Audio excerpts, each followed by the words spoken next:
Père, du Fils et du Saint-Esprit, un seul Dieu. Amen. Avant de commencer à partir du verset 14, on va garder à l'esprit que la clé de lecture de ces versets est d'avoir la foi pour être capable d'appliquer les conseils de comportement que nous donne le Christ ici, à partir de ce verset 14. Si vous pardonnez aux hommes leurs offenses, votre Père Céleste vous pardonnera aussi. Mais si vous ne pardonnez pas aux hommes, votre Père ne vous pardonnera pas non plus vos offenses. Et là, ça vient juste après la prière du Notre Père, et c'est tout à fait logique, et c'est en lien évidemment avec ce qu'on a lu au verset 12, pardonne-nous nos offenses, comme nous aussi nous pardonnons à ceux qui nous ont offensés.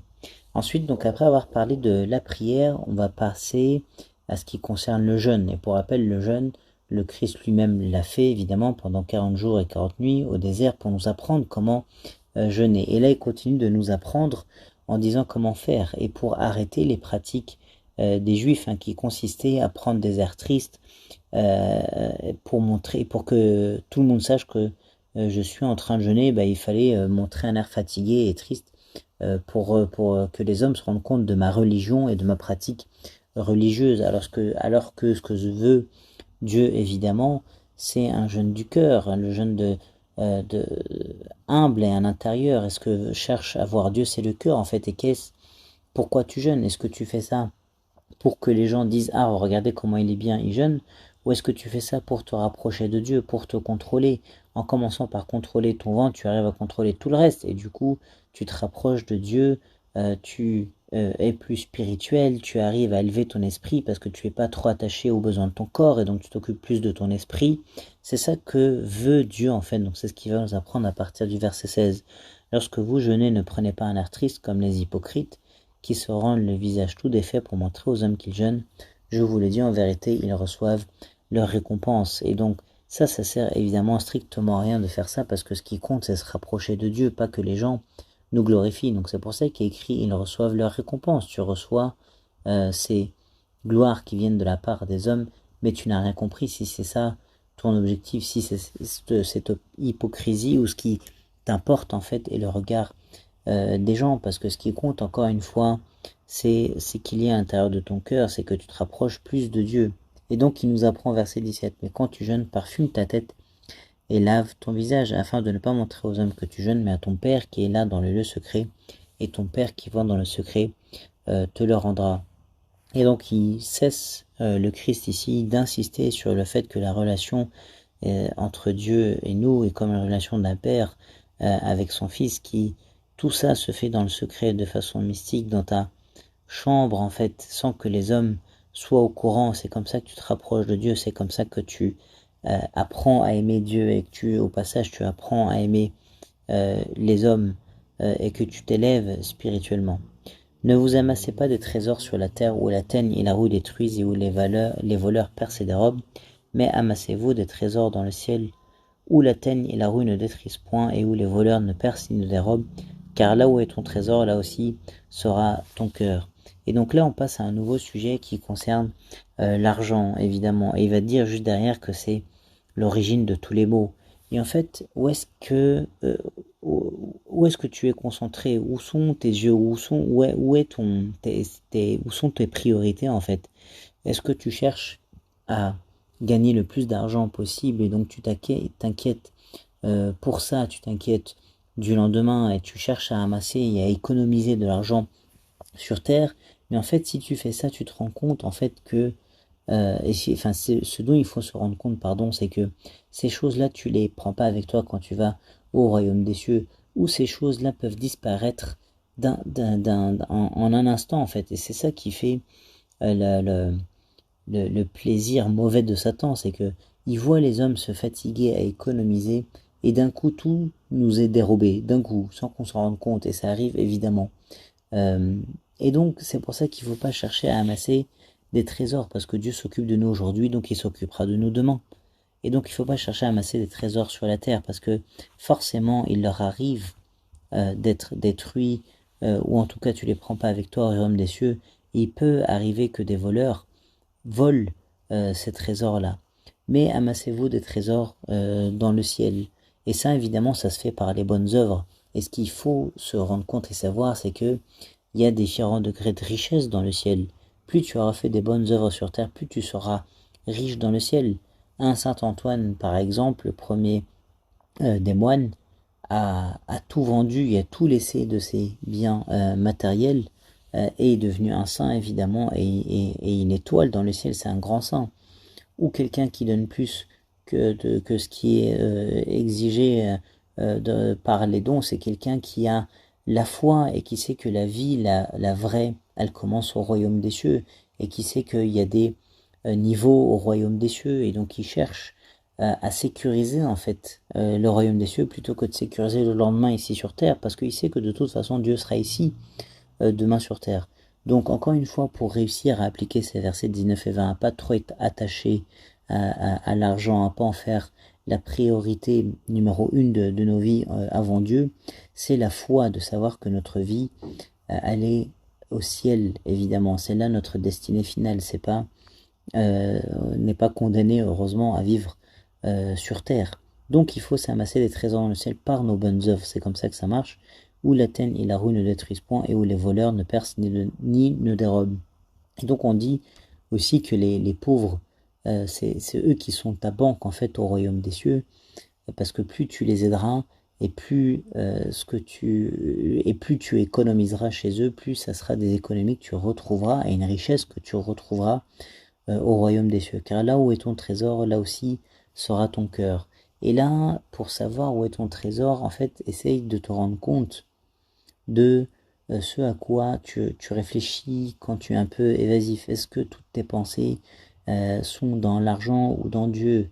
Est-ce que pendant une messe ou pendant une prière, tu penses à ce que tu as mis en bourse, par exemple, ou est-ce que tu es plutôt occupé à ce que tu vas faire de bien? Est-ce que tu es plutôt occupé dans tes prières à penser à Dieu, évidemment? Là où est ton trésor, là aussi sera ton cœur. Et ça, on peut l'examiner en cherchant, en rendant compte en fait de là où sont nos pensées en fait.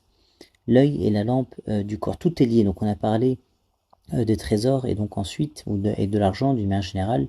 Et ensuite on va parler de l'œil parce que c'est lié. Qu'est-ce que regarde ton œil? Est-ce qu'elle regarde à l'inquiétude de demain ou est-ce qu'elle est simple en fait et cherche Dieu? L'œil est la lampe du corps. Si ton œil est en bon état, tout ton corps sera éclairé. Mais si ton œil est en mauvais état, tout ton corps sera dans les ténèbres. Si donc la lumière qui est en toi est ténèbres, combien seront grandes ces ténèbres? Donc évidemment, il ne faut pas avoir un œil, et c'est facile de comprendre ces versets, un œil qui soit mauvais, un œil qui juge, un œil qui voit le mal partout, un œil qui cherche à faire le mal ou qui juge les gens. Mais il faut avoir un œil simple, évidemment. Et ça révèle en fait l'intérieur de toi. Si tu vois le mal partout, c'est qu'il y a un problème à l'intérieur de toi. Si tu juges, c'est qu'il y a un problème à l'intérieur de toi. Qu'il y a des ténèbres à l'intérieur de toi. Si plutôt tu es simple et que tu vois le bien chez les gens, tu vois leurs qualités plutôt que leurs défauts plus facilement, ça c'est la preuve que ton corps tout entier est éclairé. Tu as à l'intérieur de toi de l'amour pour les gens et pour Dieu. Nul ne peut servir de maître et donc tout est lié, on revient à l'argent, de maître, car où il haïra l'un et aimera l'autre, où il s'attachera à l'un et méprisera l'autre, vous ne pouvez servir Dieu et Mammon. Parce qu'effectivement, les deux sont contradictoires, parce que tu peux pas être autant occupé à servir Dieu et de la même façon très occupé à servir l'argent et à t'inquiéter pour l'argent et à faire beaucoup d'argent. Et c'est contradictoire, pourquoi? Parce que souvent l'argent est associé au fait de le gagner de façon malhonnête, par le mensonge ou par la malhonnêteté. Et donc ça évidemment c'est contraire à ce que nous enseigne notre maître qui est Dieu, qui est le Christ. Donc il faut faire attention. Et là ça ne veut pas dire qu'il faut absolument complètement négliger l'argent, attention, mais pas en faire la priorité une de notre vie, pas amasser ou faire ces choses-là de façon contraire à ce que nous enseigne le Christ. Et donc de façon donc de ne pas faire ça de façon malhonnête. C'est pourquoi je vous dis, ne vous inquiétez pas pour votre vie de ce que vous mangerez, ni pour votre corps de quoi vous serez vêtu. La vie n'est-elle pas plus que la nourriture et le corps plus que le vêtement? Et la fin du verset 5 est jolie. Il faut s'occuper évidemment de notre corps et de quoi on va lui donner à manger, mais pas à l'excès.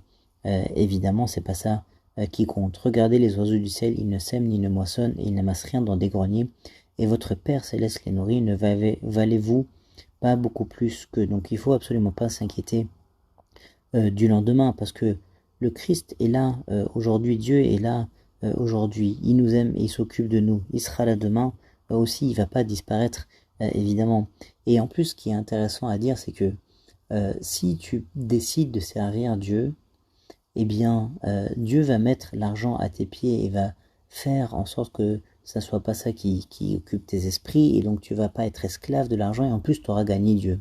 Par contre, si tu deviens esclave de l'argent, c'est pas ça ça sera jamais assez pour toi, et tu posséderas jamais l'argent en réalité, parce que ça sera jamais suffisant, et en plus tu auras perdu Dieu. Donc, il vaut mieux plutôt gagner Dieu, et en plus de ça, il mettra à nos pieds l'argent, et ne pas essayer d'avoir l'argent pour Dieu, parce que ça ne marchera pas, ça ne rassasiera pas, et en plus de ça, on aura tout perdu, et on aura perdu Dieu. Qui de vous, par ses inquiétudes, peut ajouter une coudée à la durée de sa vie? Et pourquoi vous inquiétez au sujet du vêtement considéré comme croissent les lys des champs? Il ne travaille ni ne file. Cependant, je vous dis que Salomon même, dans toute sa gloire, n'a pas été vêtu comme l'un d'eux. Donc là, on parle des vêtements. Il ne faut pas s'inquiéter à l'excès de ces choses-là. Et Dieu a fait la nature et les lys des champs et les belles couleurs là-dessus pour qu'on se rende compte de la beauté de la création de Dieu. Il ne faut pas s'inquiéter du lendemain. Dieu est là, il s'occupe de nous comme un père, évidemment. Si Dieu revêt ainsi l'arbre des champs qui existe aujourd'hui et qui demain sera jeté au four, ne vous vêtira-t-il pas? Plus forte raison, gens de peu de foi. Et donc tout est une histoire de foi. Notre destinée d'aller au royaume des cieux, il faut faire en sorte de garder ça à l'esprit. Et en fait, quand on y sera, c'est comme une personne qui se lève en fait de son sommeil et qui oublie, n'arrive pas à se rappeler le rêve qu'elle a fait. Quand on ira au royaume des cieux, on se rappellera à peine de cette vie là sur terre. On sera tellement occupé à bien vivre au royaume des cieux. Ne vous inquiétez donc pas et ne dites pas que mangerons-nous, que boirons-nous, de quoi serons-nous vêtus, car toutes ces choses, ce sont les païens qui les recherchent. Votre Père céleste sait que vous en avez besoin. Cherchez premièrement le royaume et la justice de Dieu, et toutes ces choses vous seront données par-dessus. Et donc en fait, ça veut dire quoi le verset 33? Ça veut dire que il faut que on cherche à voir Dieu comme priorité et à la voir qui règne dans nos esprits et dans nos cœurs, que ça soit Dieu qui soit l'objet de nos pensées et pas l'argent. Il ne faut pas qu'on soit inquiet, qu'il règne sur nos cœurs et nos esprits et nos pensées, et la justice ou les œuvres de Dieu, les œuvres spirituelles de Dieu, et toutes ces choses vous seront données par-dessus. Donc non seulement on aura gagné Dieu, à toujours penser à lui et à être rassasié par lui, mais en plus on ne sera pas inquiet du reste, et toutes ces autres choses seront à nos pieds, l'argent, les vêtements, le manger, tout ça. Ne vous inquiétez donc pas du lendemain, car le lendemain aura soin de lui-même. Dieu, il est là, et il sera là demain comme il a été aujourd'hui. À chaque jour suffit sa peine, et gloire à Dieu éternellement. Amen.